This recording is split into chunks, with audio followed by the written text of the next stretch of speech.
Hi every one. இப்போ நம்ம முன்னாடி ப்ரீவியஸில் வந்து நம்ம 6th புக்கில் வந்து பாரதியார் எழுதிய நூல்கள் பற்றியும் பெருஞ்சித்திரனார் எழுதிய தமிழ் கும்மி பற்றியும் வந்து போர்ஷனில் பார்த்துருக்கோம். சரிங்களா? அடுத்ததாக என்ன இருக்குது, இயல் ஒன்றிலேயே அடுத்து என்ன இருக்குது அப்படின்னா வளர்தமிழ் இருக்குது. சரிங்களா? இதில் வந்து நிறைய பாயிண்ட்ஸ் கொடுத்துருப்பாங்க. சரியா? இதில் முக்கியமான பாயிண்ட்ஸ் மட்டும் பார்த்துக்கலாம்.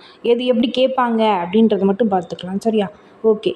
மூத்த மொழி தமிழ் மொழி என்றும் இனிமையானது, எளிமையானது, இனிமையானது, வளமையானது, காலத்திற்கேற்ப தன்னை தகுதிப்படுத்திக் கொள்வது, நினைக்கும் போதே நெஞ்சில் இனிப்பது, தம் வாழ்வை செழிக்கச் செய்வது, உலக செம்மொழிகளில் ஒன்றாக விளங்கும் தமிழ் மொழியின் சிறப்புகளை அறிவோம் வாருங்கள் அப்படின்னு சொல்லி கொடுத்துருக்காங்க. இங்கே பார்த்தோம்னா அடுத்த லைன் பார்த்தோம் அப்படின்னா மனித பரிமாண வளர்ச்சியின் சிறப்புகளுள் ஒன்றாக மொழி. மனித பரிமாண வளர்ச்சியில் சிறப்புக்குள் ஒன்று மொழி. ஓகே. மனிதரை பிற உயிரினங்களிலிருந்து வேறுபடுத்தி காட்டுவது மொழி. இது வந்து ஒரு சின்னதாக ஏன் இதை ரீட் பண்ணுறோம் அப்படின்னா கூற்றுகளில் கேட்கலாம். சரிங்களா? இதை நான் ரீட் பண்ணுறேன். இது வந்து 6th புக்குக்கான பிடிஎஃப்மே கூட நம்ம கீழே கொடுத்துக்கலாம். சரியா? ஓகே. நான் அதுக்கப்புறம் வந்து முக்கியமான பாயிண்டிங் என்ன அப்படின்னா 6000த்திற்கும் மேற்பட்ட மொழிகள் உள்ளன. சரிங்களா? உலகில் 6000த்திற்கும் மேற்பட்ட மொழிகள் உள்ளன. இந்த லைன் நல்லா பார்த்துக்கோங்க. சரியா? 6000த்துக்கும் மேற்பட்ட மொழிகள் உள்ளன. ஓகே. அதுக்கப்புறம் வந்து கீழே என்ன கொடுத்துருக்காங்க, உலக மொழிகளுள் பலவற்றில் இலக்கண இலக்கிய வளம் பெற்று திகழும் மொழிகள் மிகச்சிலவே. அவற்றுள் செம்மை மிக்க மொழி என ஏற்றுக்கொள்பவை சில மொழிகளே. தமிழ் மொழியில் அத்தகு சிறப்பு மிக்க மொழி செம்மொழி. தமிழ் மொழி செம்மொழி. ஓகே. தமிழ் இலக்கியங்கள் இனிமையானவை, ஓசை இனிமை, சொல் இனிமை, பொருள் இனிமை கொண்டவை. பல மொழிகள் கற்ற கவிஞர் பாரதியார். இது கூற்றில் கூட கேட்கலாம். பல மொழிகள் கற்ற கவிஞர் வந்து பாரதியார். அதனால தான் சொல்லியிருக்காரு. அவர் என்ன சொல்லியிருக்காரு, யாமறிந்த மொழிகளிலேயே தமிழ் மொழி போல் இனிதாவது எங்கும் காணோம். நான் கண்ட மொழிகளிலே தமிழ் மொழி மாதிரி எந்த மொழியுமே இல்லை அப்படின்னு சொல்கிறார். சரியா? அப்போ அவர் நிறைய மொழி தெரிஞ்சிருக்கு. அதனால தான் வந்து தமிழ் மொழியை பற்றி அவருக்கு தெரிஞ்சிருக்கு. சரியா? அப்போ பல மொழிகள் கற்ற கவிஞர் யார் அப்படின்னு கேட்டாங்கன்னா பாரதியார். ஓகே. அடுத்து வந்து மூத்த மொழி அப்படின்னு சொல்லி கொடுத்துருக்காங்க. இதுக்கு இந்த லைன் பார்த்துக்கோங்க.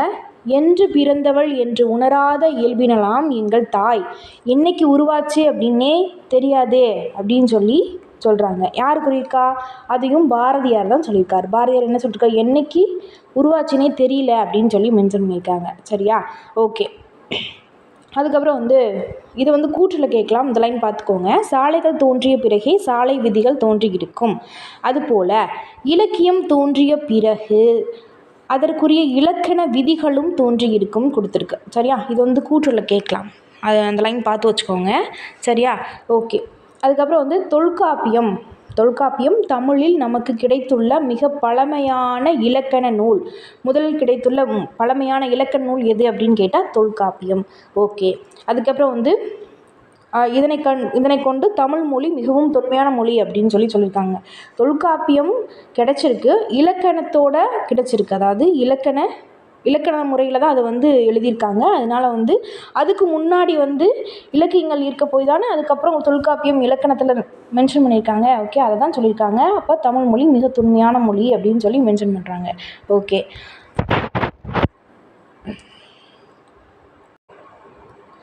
தமிழ் மொழி பேசவும் எளிய மொழி, தமிழ் மொழி பேசவும் எழுதவும் உகந்த மொழி. உயிரும் மெய் அப்படின்னு சொல்லி லைன் கொடுத்துருக்காங்க. உயிரும் மெய்யும் இணைவதால் தோன்றுவதே உயிர்மெய் எழுத்துக்கள். இது வந்து கூற்றில் கேட்கலாம், ஒருவேளை ஃபில்லப்ஸில் கேட்கலாம். உயிரும் மெய்யும் இணைவதனால் தோன்றும் எழுத்துக்கள் என்ன அப்படின்னு கேட்டாங்கன்னா உயிர்மெய் எழுத்துக்கள். ஓகே. அப்புறம் வந்து உயிர் எழுத்துக்கள் மெய்யெழுத்துக்கள் ஆகியவற்றின் ஒலிப்பு முறைகளை அறிந்து கொண்டால் உயிர்மெய் எழுத்துக்களை எளிதாக ஒலிக்கலாம் சொல்லியிருக்காங்க. ஓகே. இப்போ அமுது, அதாவது அமுது அப்படின்றத ஃபுல்லாக எப்படி ரீட் பண்ணணும் அப்படின்னு சொல்லியிருக்காங்க. ஓகே. அதுக்கப்புறம் வந்து தமிழ் மொழியை எழுதும் முறையும் மிக எளிதான். இதற்கேற்ப தமிழ் எழுத்துக்கள் பெரும்பாலும் வலஞ்சொலி எழுத்துக்களாகவே அமைந்துள்ளன. இதை வந்து கூற்றில் கேட்கலாம். தமிழ் எழுத்துக்கள் எவ்வாறு அமைந்துள்ளன, வலஞ்சொலி எழுத்துக்களா இடஞ்சொலி எழுத்துக்களான்னு கேட்கலாம். தமிழ் எழுத்துக்கள் வலஞ்சொலி எழுத்துக்களாகவே அமைந்துள்ளன. ஓகே. வலஞ்சொலி எழுத்துக்கள் என்ன அப்படின்னு கொடுத்துருக்காங்க. ஆ, ஏ, ஔ, நா, ஞா. சரிங்களா? இடஞ்சொலி எழுத்துக்கள் டா, ஞா, டா, யா, லா. சரியா? ஓகே. அதுக்கப்புறம் இந்த பாக்ஸில் இருக்கிறத பாருங்கள், முக்கியமான ஒன்று. சரியா? இப்போ என்ன அப்படின்னா ஃபஸ்ட்டு தமிழ் அப்படின்ற வார்த்தை தொல்காப்பியத்தில் தான் இடம்பெற்றிருக்கு. சரியா? இது கேட்கலாம். தமிழ் என்ற வாக்கியம் முதலில் எந்த நூலில் இருக்குது அப்படின்னு சொல்லி கேட்கலாம். இந்த இருக்குது ஒரு வேளை இந்த லைன் கொடுத்துட்டு தமிழன் கிளவியும் அதனோர் அற்றே அப்படின்னு சொல்லி கொடுத்துருக்காங்களா, இந்த லைன் எதில் இருக்குது அப்படின்னு சொல்லி கேட்டுடலாம். இந்த லைன் எதில் இருக்குது அப்படின்னா தொல்காப்பியத்தில் இருக்குது. தமிழ் என்ற வார்த்தை எதில் வந்திருக்கு அப்படின்னா தொல்காப்பியத்தில் வந்திருக்கு. ஓகே. அதுக்கப்புறம் வந்து தமிழ்நாடு இருக்கு இல்லையா, தமிழ்நாடு என்ற வார்த்தை எதில் ஃபஸ்ட்டு வந்திருக்கு அப்படின்னு சொல்லி கேட்பாங்க. தமிழ்நாடு என்ற வார்த்தை வந்து சிலப்பதிகாரத்தில் வஞ்சிக்காண்டத்தில் இடம்பெற்றிருக்கு. சரிங்களா? சிலப்பதிகாரத்தில் வஞ்சிக்காண்டத்தில் இடம்பெற்றிருக்கு. ஒரு வேளை இதை இப்படி கேட்கலாம். இமிழ்கடல் வேலியை தமிழ்நாடு ஆக்கிய இது நீ கருதினை ஆயின். இந்த லைன் எந்த பாடலில் இடம்பெற்றிருக்கு அப்படின்னு சொல்லி கேட்க வாய்ப்பு இருக்குது. இந்த லைனையும் கவனமாக பார்த்துக்கோங்க. ஓகே. அதுக்கப்புறம் வந்து தமிழன்ற வார்த்தை எந்த நூலில் முதலாக இடம்பெற்றிருக்கு அப்படின்னா தேவாரம். சரிங்களா? தேவாரம், அப்பர் எழுதிய தேவாரத்தில் இடம்பெற்றிருக்கு. ஓகே. அதுக்கப்புறம் வந்து இந்த லைன் கொடுத்து கேட்கலாம். தமிழன் கண்டாய் அப்படின்னு சொல்லி எந்த லைனில் கேட்டிருக்காங்க, அதாவது எந்த நூல்களில் கேட்டிருக்காங்க அப்படின்னு சொல்லி இந்த லைன் கொடுத்து கேட்கலாம். ஓகே. அதுக்கப்புறம் வந்து சீர்மை மொழி. சரிங்களா? அதாவது இதை வந்து கவனமாக ரீட் பண்ணிக்கோங்க. இது வந்துலேருந்து இது வரைக்கும் கூற்றில் கண்டிப்பாக இதை கேட்க வாய்ப்பு இருக்குது. சரியா? சீர்மை என்பது ஒழுங்குமுறையை குறிக்கும் சொல். சரிங்களா? ஓகே. சீர்மை என்பது எதை குறிக்கும் அப்படின்னு சொல்லி கேட்கலாம். சீர்மை என்பது ஒழுங்குமுறையை குறிக்கும் சொல். ஓகே. அதனால தான் வந்து சீருடை அப்படின்னு சொல்லியிருப்பாங்க. எல்லோரும் ஒரே மாதிரி சீராக இருக்கணும் அப்படின்றனால தான் சீருடை. சரிங்களா? ஓகே. அதுக்கப்புறம் வந்து தமிழ் மொழியின் பல வகை சீர்களும் அதன் சொற்சிறப்புகளும் குறிப்பிடத்தக்கது. அதுக்கப்புறம் வந்து உயர்திணை அஃறிணை என இருவகை திணைகளை அறிவோம். திணைகள் எத்தனை வகைப்படும் அப்படின்னு சொல்லி கேட்டுடலாம். திணைகள் எத்தனை அப்படின்னா உயர்திணை அஃறிணை. சரி. உயர்திணையின் எதிர்ச்சொல் தாழ்திணை என அமைய வேண்டும். ஆனால் தாழ்திணை என்று கூறாமல் அஃறிணை, அதாவது அல் கூட்டல் திணை, உயர்வு அல்லாத திணை அப்படின்னு சொல்லி கொடுத்துருக்காங்க என்று இட்டனர் நம் முன்னோர் அப்படின்னு சொல்லியிருக்காங்களா. ஓகே. அப்போ உயர்திணைக்கு எதிர்ச்சொல் என்ன? அஃறிணை. இதை வந்து ஒரு கொஸ்டினாக கேட்கலாம். உயர்திணைக்கு எதிர்ச்சொல் அஃறிணை அப்படின்னு சொல்லி கேட்கலாம். அப்படி இல்லை அப்படின்னா அல் கூட்டல் திணை, அதுக்கு மீனிங் என்ன அப்படின்னு கேட்டாங்கன்னா உயர்வு அல்லாத திணை அப்படின்னு சொல்லி கேட்கலாம். அப்படி இல்லை அப்படின்னா அஃறிணை பிரித்து எழுதுக அப்படின்னு கேட்டாங்க அப்படின்னா அஃறிணை பிரித்து எழுதுக அப்படின்னா அல் கூட்டல் திணை. சரிங்களா? அதான் எப்படின்னு கேட்கலாம். இதில் எத்தனை கொஷின்ஸ் கேட்குறதுக்கு வாய்ப்பு இருக்குதுன்னு பாருங்கள். சரியா? ஓகே. அதுக்கு அடுத்த லைன் பாகற்காய் கசப்பு சுவை உடையது. ஓகே. அதனை வந்து கசப்பு காய் என்று கூறாமல் இனிப்பு அல்லாத காய் பாகற்காய். அதாவது பாகற்காய் எப்படி பிரித்து எழுதியிருக்காங்க அப்படின்னா பாகற்காய் பிரித்து எழுதுக கேட்டாங்க அப்படின்னா பாகற்காய் பாகு அல் காய் அப்படி தான் வந்து பிரித்து எழுதணும். இதை வந்து பிரித்து எழுதுகளையும் கேட்கலாம். சரியா? ஓகே. அப்புறம் வந்து இவ்வாறு பெயரிடுவதனால் சீர்மை மிக்கது தமிழ்மொழி. சரிங்களா? ஓகே. அதுக்கப்புறம் வந்து வளமை மொழி அப்படின்னு சொல்லி ஒன்று கொடுத்துருக்காங்க. என்ன அப்படின்னா தமிழ் வளமை மிக்க மொழி. ஓகே. தொல்காப்பியம் நன்னூல் உள்ளிட்ட இலக்கண நூல்கள் மிகுந்தது தமிழ்மொழி.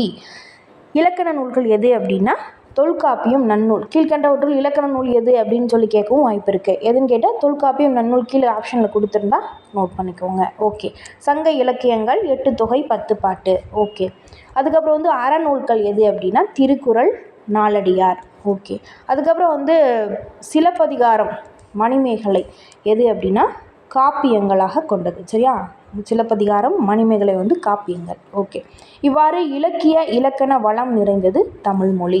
அதுக்கப்புறம் வந்து தமிழ்மொழி சொல்வளம் மிக்கது. ஒரு பொருளின் பல நிலைகளுக்கு, அதாவது ஒரு பொருளோட பல நிலைகளுக்கு வெவ்வேறு பெயர் சூட்டுவது தமிழ்மொழியின் சிறப்பு அப்படின்னு சொல்லியிருக்காங்க. பூவின் 7 நிலைகளுக்கு தோன்றுவது முதல் உதிர்வது வரை தனிப்பெயர்கள் தமிழில் உண்டுன்னு சொல்லியிருக்கு. இதை ஒரு வேளை பூவின் எத்தனை நிலைகள் வந்து தமிழில் கூறுவோம் அப்படின்னு சொல்லி கேட்கலாம். பூவை 7 நிலைகள். சரிங்களா? 7 நிலைகளுக்கு பேர் வச்சுருக்கோம். சரியா? ஓகே. அதை அப்படி கேட்கலாம்.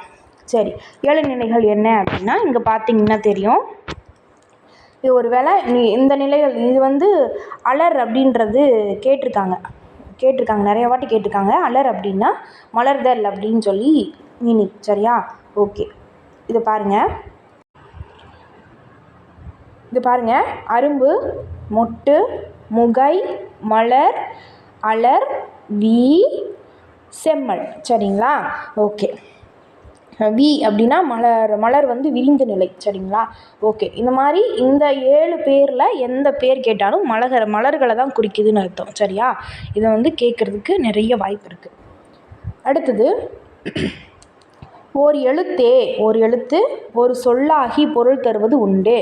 ஒரு சொல் பல பொருளை தருவதும் உண்டு அப்படின்னு சொல்லியிருக்காங்க.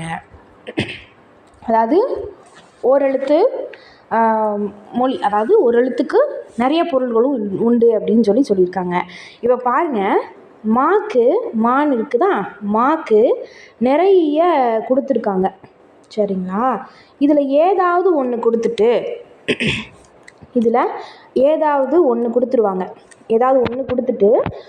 என்ன பண்ணுவாங்க, இது வந்து ஓரெழுத்து ஒரு மொழியில் எதை வந்து மென்ஷன் பண்ணி வரும் அப்படின்னு சொல்லி கேட்க வாய்ப்பு இருக்குது. அதாவது இதை ஈஸியாக நம்ம அப்சர்வ் பண்ணி மனப்பாடம் பண்ணி வச்சுக்கிறதுக்கு, மனப்பாடம் இல்லை, ஒரு கதை மாதிரி ஞாபகம் வச்சுக்கிறதுக்கு ஒன்று சொல்கிறேன், ஞாபகம் வச்சுக்கோங்க. சரியா? இதை வரிசையாக தானே கொடுத்துருக்காங்க, சும்மா ஒரு கதை மாதிரி ஞாபகம் வச்சுக்கோங்க. ஒரு மரம் இருக்குது, மரத்தில் ஒரு விலங்கு உட்காந்துருக்கு. இமேஜின் பண்ணிக்கோங்க. ஜஸ்ட் மரம் இருக்குது, மரத்தில் ஒரு விலங்கு உட்காந்துருக்கு. அந்த விலங்கு எப்படி இருக்குது அப்படின்னா பெரிய விலங்காக இருக்குது. சரியா? பெரிய விலங்காக இருக்குது, மரத்தில் ஒரு விலங்கு பெரிய விலங்காக இருக்குது. திருமகள் அப்படின்ற ஒரு பெண் அழகாக இருக்கா, அறிவாகவும் இருக்கா. சரியா? ஓகே. அதுக்கப்புறம் வந்து அந்த விலங்கு பெருசாக தெரிஞ்ச விலங்கு, பெருசாலாம் தெரிஞ்சிச்சு அந்த விலங்கு, அவள் பக்கத்தில் போய் பார்க்குறா, அளவாக இருக்குது அந்த விலங்கு, பெருசாக இருந்தது, அளவாக இருக்குது. சரியா? ஓகே. அந்த விலங்கை கூப்பிடுறா, அழைத்தல். அந்த விலங்கை கூப்பிடுறா திருமகள் அப்படின்ற பெண். கூப்பிட்டதுமே அந்த விலங்கு மாதிரி இருந்தது துகளாக மாறிடுது, சட்டுன்னு துகளாக மாறிடுது. மேன்மை அப்படின்னா மேலே போகிறது தான், மேலே அப்படின்னு அர்த்தம். துகளாக மாறி மேலே போயிடுது. மேலே போய் பக்கத்தில் இருக்கிற துகளாகி மேலே போய் பக்கத்தில் இருக்கிற வயலில் வண்டாக மாறி போயிடுது. சரியா? இதை ஒரு கதை மாதிரி ஃப்ளோவாக ஞாபகம் வச்சுக்கிட்டீங்க அப்படின்னா, இது கீழே ஏதாவது ஒன்று கொடுத்து இது எந்தில் ஒரு எழுத்தில் வந்து பொருள் தரும் அப்படின்னு சொல்லி கேட்கலாம். ஒருவேளை மா அப்படின்னு கொடுத்து அது வந்து கீழே எந்த பொருள் படும் அப்படின்னு சொல்லி கேட்கலாம். அதிகமாக வந்து மா அப்படின்னா விலங்கு அப்படின்னு கேட்டிருக்காங்க. ஒருவேளை வேறு ஏதாச்சும் பேர் கீழே இருக்கு இல்லையா, எல்லா நேம்ஸ்லேயும் இதில் இருக்கிற வார்த்தையில் ஏதாவது ஒரு வார்த்தை கொடுத்து கேட்க வாய்ப்பு இருக்குது. அதை ஞாபகம் வச்சுக்கோங்க. திரும்ப சொல்கிறேன், ஞாபகம் வச்சுக்கோங்க. மரத்தில் ஒரு விலங்கு இருக்குது, பெருசாக இருக்குது. திருமகள் அப்படின்ற பெண் அழகாக இருக்கா, அறிவாக இருக்கா. அந்த விலங்கை வந்து பக்கத்தில் போய் பார்க்குறா, அது பெருசாக இருந்தது, அளவாக இருக்குது.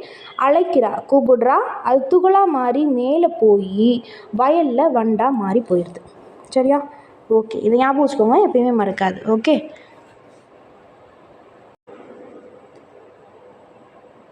அதுக்கப்புறம் வந்து இந்த லைன் பாருங்கள். தமிழுக்கு முத்தமிழ் என்னும் சிறப்பு பெயரும் உண்டு. இயல்தமிழ், இது வந்து கேட்க வாய்ப்பு இருக்குது. இந்த லைன் பார்த்துக்கோங்க. எப்படி அப்படின்னா, இயல்தமிழ் இருக்கு இல்லையா, இயல்தமிழ் எண்ணத்தை வெளிப்படுத்தும்.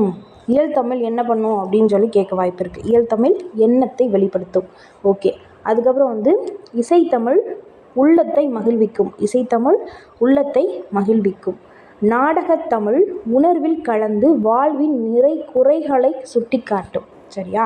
ஓகே. இந்த லைன் வந்து நல்லா பார்த்துக்கோங்க. கோடிட்டு மாதிரியும் கேட்கலாம், கூற்றுலையும் கேட்கலாம். சரியா? ஓகே. அதுக்கப்புறம் வந்து புதிதாக உருவாகி வருகின்றன. இலக்கிய வடிவங்கள் புதிதாக உருவாகி வருகின்றன. துளிப்பா, புதுக்கவிதை, கவிதை, செய்யுள் போன்றன தமிழ் கவிதை வடிவங்கள். இதை கூற்றில் கேட்கலாம். துளிப்பா, புதுக்கவிதை, கவிதை, செய்யுள், இது வந்து தமிழ் கவிதை வடிவங்களா அப்படின்னு சொல்லி கூற்றில் கேட்கலாம். அதுக்கப்புறம் வந்து கட்டுரை, புதினம், சிறுகதை போன்றன உரைநடை வடிவங்கள். ஓகே, இந்த லைனும் முக்கியம், பார்த்துக்கோங்க. அதுக்கப்புறம் வந்து தற்போது அறிவியல் தமிழ், கணினி தமிழ் என்று மேலும் மேலும் வளர்ந்து கொண்டே வருகிறது. சரியா? அதுக்கப்புறம் வந்து இந்த பாக்ஸில் கொடுத்துருக்காங்க இல்லையா, இதை பாருங்கள். என்ன அப்படின்னா, இதில் ஏதாச்சும் ஒன்று கொடுத்துட்டு இலையும் இலையோட அந்த தாவர இலை பெயர் கேட்டிருக்காங்க. சரியா? இது ஏதாவது ஒன்று கொடுத்துட்டு அதுக்கு என்ன வரும் அப்படின்னு சொல்லி கேட்கலாம். சரியா? ஆள் அப்படின்னா அரச மரம் தான் சொல்கிறாங்க. அரசுனா அரச மரம், மானா மாமரம், பலானா பலாமரம், வாழை. சரியா? ஆலமரம், அரச மரம், மா, பலா, வாழை, முக்கணி. அது மூணுக்குமே என்ன சொல்லுவாங்க அப்படின்னா இலை அப்படின்னு சொல்கிறாங்க. அகத்தி, பசலை, முருங்கை, மூணுமே கீரை தானே. அகத்திக்கீரை, பசலைக்கீரை, முருங்கைக்கீரை சொல்லுவோம். ஓகே. அதுக்கப்புறம் அருகு, கோரை, அருகம்புல், கோரைப்புல் சொல்லுவோம் இல்லையா. ஓகே, புல்னு சொல்கிறோம். நெல், வரகு, அதுக்கு வந்து தாள் அப்படின்னு சொல்கிறோம். சரியா? மல்லிக்கு என்ன சொல்கிறோம்? தலை அப்படின்னு சொல்கிறோம். மல்லித்தலை அப்படின்னு சொல்லுவோம் இல்லையா, அது ஞாபகம் வச்சுக்கோங்க. சப்பாத்தி, கள்ளி, தாளை அப்படின்னா கற்றாழை தான் சொல்கிறாங்க. சரியா? அது வந்து மடல். சரியா? மடல். கரும்பு, நாணல் என்ன அப்படின்னா தோகை. சரியா? கரும்பு வந்து மேலையும் அந்த நாணல் இருக்கு இல்லையா, நாணல் வந்து அந்த பெருசு பெருசாக பூத்த மாதிரி இருக்கும் இல்லையா, அது தோகை மாதிரி இருக்குன்னு ஞாபகம் வச்சுக்கோங்க. சரியா? ஓகே. பனை ஓலை, தென்னை ஓலை சொல்லுவோம். ஓகே, பனை, தென்னைக்கு ஓலை. ஓகே. கமுகு அப்படின்னா பாக்குன்னு அர்த்தம். ஒருவேளை பாக்குன்னு கொடுத்து அதுக்கு என்ன அப்படின்னா நம்ம வந்து பாக்குன்னு ஞாபகம் வச்சுருப்போம். ஏன்னா நம்மளுக்கு தெரிஞ்ச பேராக இருக்குது. கமுகு அப்படின்றது நம்மளுக்கு தெரியாத பேர். இது நல்லா பார்த்துக்கோங்க. கமுகுன்னு டக்குன்னு தனியாக கொடுத்து கேட்டுருவாங்க. சரியா? ஓகே. அதுக்கப்புறம் வந்து புதுமை மொழின்னு கொடுத்துருக்காங்க இல்லையா, இது வந்து என்ன சொல்கிறது, கலைச்சொல் அப்படின்னு கேட்பாங்க இல்லையா, அந்த மாதிரி இது கொடுத்து இந்த இதுக்கு பொருத்தமான வார்த்தை எது அப்படின்னு சொல்லி கேட்கலாம். இணையம் அப்படின்னா இன்டர்நெட், முகநூல் அப்படின்னா ஃபேஸ்புக், புலனம் அப்படின்னா வாட்ஸ்அப், குரல் தேடல் அப்படின்னா வாய்ஸ் சர்ச். சரியா? தேடுபொறி அப்படின்னா சர்ச், செயலி அப்படின்னா ஆப். சரியா? ஓகே. அதுக்கப்புறம் வந்து இங்கே என்ன கொடுத்துருக்கு, செய்தித்தாள் அப்படின்னா நியூஸ் பேப்பர், வானொலி அப்படின்னா ரேடியோ, தொலைக்காட்சி அப்படின்னா டெலிவிஷன். சரியா? இந்த கலை சொல்ல இதை கொடுத்து இப்படி கேட்கலாம். ஓகே. அதுக்கப்புறம் வந்து இந்த லைன் பார்த்துக்கோங்க. உலகில் எழுத்து வடிவம் பெறாத மொழிகள் பல உள்ளன. சரி, இந்நிலையில் தமிழ் வரி வடிவ எழுத்துக்கள் அறிவியல் தொழில்நுட்ப நோக்கிலும் தக்கவையாக உள்ளன.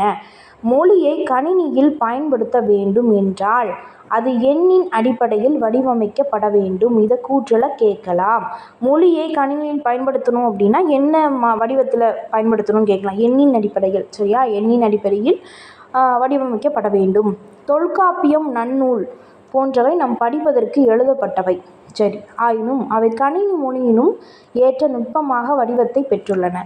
ஓகே, இந்த பாக்ஸில் கொடுத்துருக்காங்க இல்லையா, என்ன அப்படின்னா இந்த பாக்ஸில் கொடுத்துருக்கிறது ஏதாவது ஒரு நம்பர்ஸ் கொடுத்து ஒரு 2, 4, 5 அப்படின்னு கொடுத்து ஏதாவது இதுக்கு பொருத்தமான தமிழ் எண் எழுது அப்படின்னு சொல்லி கேட்கலாம். இது ஈஸியாக ஞாபகம் வச்சுக்கிறது. இது எல்லாருக்கும் தெரிஞ்சது தான். தெரியாதவங்க தெரிஞ்சுக்கோங்க. சரியா? இது எப்படி ஞாபகம் வச்சுக்கலாம் அப்படின்னா 1, 2, 3, 4, 5, 6, 7, 8, 9, 10ன்னு போட்டிருக்காங்களா. ஓகே, இங்கே என்ன போட்டிருக்கு, அதுக்கு மேட்சிங்காக வந்து அப்படி ஒரு வேளை நம்பர் கேட்டிருந்தாங்க அப்படின்னா நீங்கள் ஒரு சைடில் பேக் சைடு எம்டி ஷீட் கொடுத்துருப்பாங்க இல்லையா, அதில் வந்து இந்த பாக்ஸ் போட்டு பார்த்துக்கோங்க. போட்டு பார்த்து அதுக்கு நேரம் என்ன நம்பர் இருக்கோ அதை எடுத்து எழுதிடுங்க. சரியா? ஓகே. இதில் என்ன போட்டிருக்கு, கா மாதிரி போட்டிருக்கா. ஓகே. கடலை, ஊ மாதிரி போட்டிருக்கா. உருண்டை, இது நா மாதிரி இருக்கா. நன்றாக, சமைத்து, ருசித்து, சா துணைக்கால் மாதிரி போட்டிருக்கா. சாப்பிடு, என்று, அம்மா, கூ மாதிரி போட்டிருக்காங்களா. கூறினாள் அப்படின்னு சொல்லி ஸ்டார்ட் பண்ணிடுங்க. சரியா?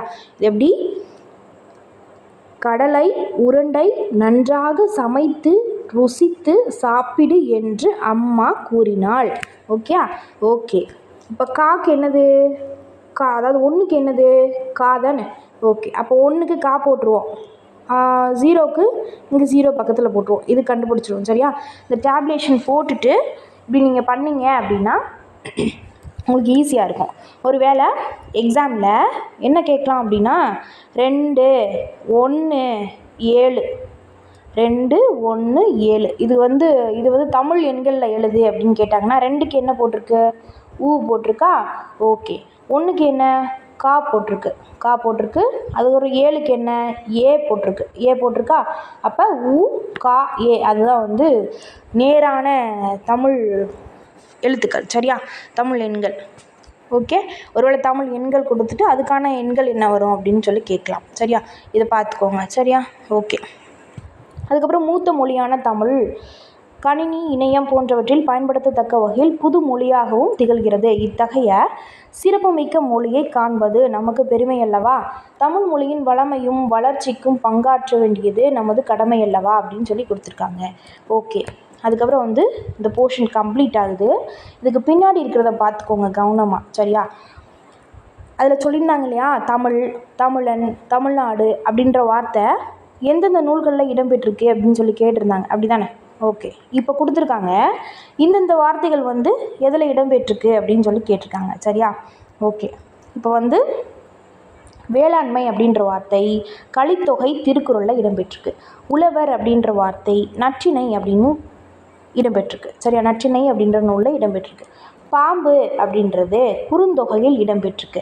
ஒரு சின்ன விஷயம் ஞாபகம் வச்சுக்கோங்க. என்ன அப்படின்னா, விலங்குகள் கொடுத்துருக்காங்க இல்லையா, அந்த முதலையாக இருக்கட்டும், முதலையும் விலங்கு தானே, பாம்பு விலங்கு தான். விலங்குகள் எல்லாமே வந்து குறுந்தொகையில் தான் இடம்பெற்றிருக்கு மேக்ஸிமம். சரியா, ஓகே, இது ஞாபகம் வச்சுக்கோங்க. விலங்குகள் ஏதாவது கொடுத்து டக்குன்னு கேட்டாங்கன்னா அது கண்டிப்பாக குறுந்தொகையில் தான் இடம்பெற்றிருக்கு. ஓகே, அதுக்கப்புறம் வந்து வெள்ளம் எதில் இடம்பெற்றிருக்கு அப்படின்னா 10. சரியா, ஓகே. அதுக்கப்புறம் வந்து முதலை, அது வந்து விலங்கு தான், முதலை. அதுவுமே குறுந்தொகை. சரியா, கோடை அப்படின்ற வார்த்தை எதில் இடம்பெற்றிருக்கு அப்படின்னா அகநானூறு. உலகம் அப்படின்ற வார்த்தை எதில் இடம்பெற்றிருக்கு அப்படின்னா தொல்காப்பியம், கிளவியாக்கம், திருமுருகாற்றுப்படை. சரியா, ஓகே. மருந்து அப்படின்ற வார்த்தை எதில் இடம்பெற்றிருக்குன்னா அகநானூறு, திருக்குறள். சரியா, ஓகே. அதுக்கப்புறம் வந்து ஊர் அப்படின்ற வார்த்தை எதில் இடம்பெற்றிருக்குன்னா தொல்காப்பியம், அகத்திணையில். சரியா, ஓகே. அன்பு அப்படின்ற வார்த்தை தொல்காப்பியம், களவியலில் இடம்பெற்றிருக்கு, திருக்குறள். சரிங்களா, உயிர் அப்படின்ற வார்த்தை தொல்காப்பியம், கிளவியாக்கத்தில். அதுக்கப்புறம் வந்து திருக்குறளில் இடம்பெற்றிருக்கு. ஓகே, அதுக்கப்புறம் வந்து என்ன அப்படின்னா மகிழ்ச்சி. சரியா, மகிழ்ச்சி எதில் இடம்பெற்றிருக்கு அப்படின்னா தொல்காப்பியம், கற்பியலில் இடம்பெற்றிருக்கு. ஓகே, அதுக்கப்புறம் திருக்குறளில் இடம்பெற்றிருக்கு. மீன் வந்து ஒரு விலங்கு தானே. ஓகே, அது வந்து குறுந்தொகை சொன்னேன்னா குறுந்தொகையில் இடம்பெற்றிருக்கு. ஓகே, புகழ் அப்படின்ற வார்த்தை தொல்காப்பியம், வேற்றுமையில் இடம்பெற்றிருக்கு. அதுக்கப்புறம் அரசு அப்படின்ற வார்த்தை திருக்குறளில் இடம்பெற்றிருக்கு. செய் அப்படின்ற வார்த்தை குறுந்தொகையில் இடம்பெற்றிருக்கு. சரியா, குறுந்தொகை மட்டும்தான் டிஃப்ரெண்ட்டாக வருது, விலங்குகளில் வராமல். சரியா, அது ஒரு வார்த்தை மட்டும் ஞாபகம் வச்சுக்கோங்க. அதுக்கப்புறம் வந்து செல் அப்படின்றது தொல்காப்பியம், புறத்திணையில் இடம்பெற்றிருக்கு. அதுக்கப்புறம் செய் அப்படின்றது குறுந்தொகையில், செல் வந்து தொல்காப்பியம், புறத்திணையில், பார் அப்படின்றது பெருமனாற்றுப்படையில். சரிங்களா, ஒளி அப்படின்றது தொல்காப்பியம், கிளவியாக்கத்தில். முடி அப்படின்ற வார்த்தை தொல்காப்பியம், வினையியலில் இடம்பெற்றிருக்கு. எந்தெந்த வார்த்தை எந்தெந்த நூல்களில் முதலாக இடம்பெற்றிருக்கு அப்படின்னு சொல்லி கொடுத்துருக்காங்க. சரியா, ஓகே. அதுக்கப்புறம் வந்து இந்த பிறந்தநாள் வாழ்த்து கொடுத்துருக்காங்க இல்லையா, பிறந்தநாள் வாழ்த்து நீண்ட காலம். இந்த லைனில் ஏதாவது இந்த லைனை மட்டும் ரீட் பண்ணிக்கோங்க. இந்த இப்படி கொடுத்துருக்கிறதுல ஏதாவது ஒரு லைன் கொடுத்து இது யாரோட பாடல் அப்படின்னு சொல்லி கேட்க வாய்ப்பு இருக்குது. யாரோட பாடல் அப்படின்னா அறிவுமதி. சரிங்களா, அறிவுமதின்றவங்க எழுதிய பாடல். இந்த லைனை ஒன்று விடாமல் ரீட் பண்ணிக்கோங்க. சரியா, ஓகே. அதுக்கப்புறம் வந்து கீழே புக் பேக் கொஸ்டின் என்ன அப்படின்னா தொன்மை அப்படின்றதுக்கு பொருள் என்னன்னு கேட்டிருக்காங்க. தொன்மை அப்படின்னா பழமைன்னு அர்த்தம். ஓகே, பழமை. இடப்புறம் அப்படின்றது என்னும் சொல்லி பிரித்து எழுதுகன்னு சொல்லியிருக்காங்க. அப்போ பிரித்து எழுதுக அப்படின்னா இடது கூட்டல் இடம் கூட்டல் புறம். சரியா, இடப்புறம், இடம் கூட்டல் புறம், இந்த ஆன்சர். சீரிழமை அப்படின்னு சொல்லியிருக்காங்க. இதை வந்து பிரித்து எழுத கேட்டிருக்காங்க. சரியா, சீர்மை கூட்டல் இளமை. சரியா, ஓகே. அதுக்கப்புறம் வந்து 4th கொஸ்டின் என்ன அப்படின்னா சிலம்பு கூட்டல் அதிகாரம், சிலப்பதிகாரம். கணினி கூட்டல் தமிழ், கணினி தமிழ். தமிழ் மொழி போல் இனிதாவது எங்கும் காணோம். யார் சொல்லியிருப்பா? நிறைய மொழிகள் தெரிஞ்சவர் யார்? நிறைய மொழி தெரிஞ்சனால தான் அவர் தமிழ் மொழி போல் எங்கேயுமே இல்லையே அப்படின்னு சொல்லி சொல்கிறாங்க. யார் அப்படின்னா பாரதியார். சரியா, பாரதியார். மா என்னும் சொல்லின் பொருள் என்ன அப்படின்னா விலங்கு. சரிங்களா, விலங்கு தானே, மரம், விலங்கு, பெரிய இதானே சொன்னோம். இந்த கதை மட்டும் ஞாபகம் வச்சுக்கோங்க, அதுக்கு என்ன கொடுத்தாலும் சொல்லுவீங்க. சரியா, ஓகே. அதுக்கப்புறம் வந்து கோடிட்ட இடத்தை நிரப்புக. சரியா? கோடிட்டு எழுத்துக்கு நாம் சிந்திக்கவும் சிந்தித்ததை வெளிப்படுத்தவும் உதவுவது என்ன? மொழி தானே, மொழி. ஓகே. அதுக்கப்புறம் வந்து தமிழ் நமக்கு கிடைத்துள்ள மிக பழமையான இலக்கண நூல் எது? தொல்காப்பியம். சரி. மொழியை கணினியில் பயன்படுத்த வேண்டும் எனில் அது டேஸ் அடிப்படையில் வடிவமைக்கப்பட வேண்டும். எண்கள், அதாவது கணின வடிவில் வந்து எண்ணியல் அடிப்படையில் வடிவமைச்சுக்க வேணும். அப்படி தானே? எழுத்துலாம் பார்த்தோம்ல, சரியா? கடலை உருண்டை அப்படின்னு சொல்லி அந்த வடிவத்தில். சரியா? ஓகே. அதுக்கப்புறம் வந்து அவ்வளோதான். இந்த போர்ஷன் வந்து இந்த லெசன் வந்து கம்ப்ளீட் ஆகுது. சரியா? அடுத்து வந்து கனவு பழித்தது அப்படின்னு சொல்லி ஒரு கடிதம் இருக்குது. அதை வந்து அடுத்த வீடியோவில் பார்க்கலாம். சரியா? ஓகே. தேங்க்ஸ் ஃபார் வாட்சிங். அடுத்தடுத்து வர்ற வீடியோஸ்லாம் வந்து பாருங்கள். அதோட வந்து இப்போ டெஸ்ட் பேட்ச்க்கான இது வந்து வீடியோஸ், அதாவது டெஸ்ட்டு நமக்கு அகாடமியில் எழுதுனுங்க வீடியோஸ் வந்து நம்ம ஆன்சரோடு போட்டிருக்கோம். சரியா?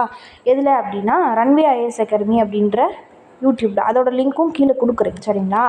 இப்போ நீங்கள் இந்த போர்ஷன்ஸ்லாம் முடிச்சுட்டு அந்த இதுக்கான பிடிஎஃப்பும் கீழே கொடுக்குறேன், டிஸ்கிரிப்ஷனில் கொடுக்குறேன். இந்த டிஸ்கிரிப்ஷனில் கொடுத்த பிடிஎஃப்பும் ரீட் பண்ணுங்கள், படிங்க அதை. சரியா? 6th book. சரியா? ரீட் பண்ணுங்கள். சமச்சீர் புக்கு தான். ரீட் பண்ணிவிட்டு அதில் வந்து கொஷின்ஸ் வித் ஆன்சரோடு வந்து போட்டிருப்போம். சரியா? அது சும்மா மாடல் டெஸ்ட் தான். சரியா? அந்த இதை ரீட் பண்ணிவிட்டு ஒரு வாட்டி அதை கோத்ரூ பண்ணுங்கள். ஓகே. தேங்க்ஸ் ஃபார் வாட்சிங்.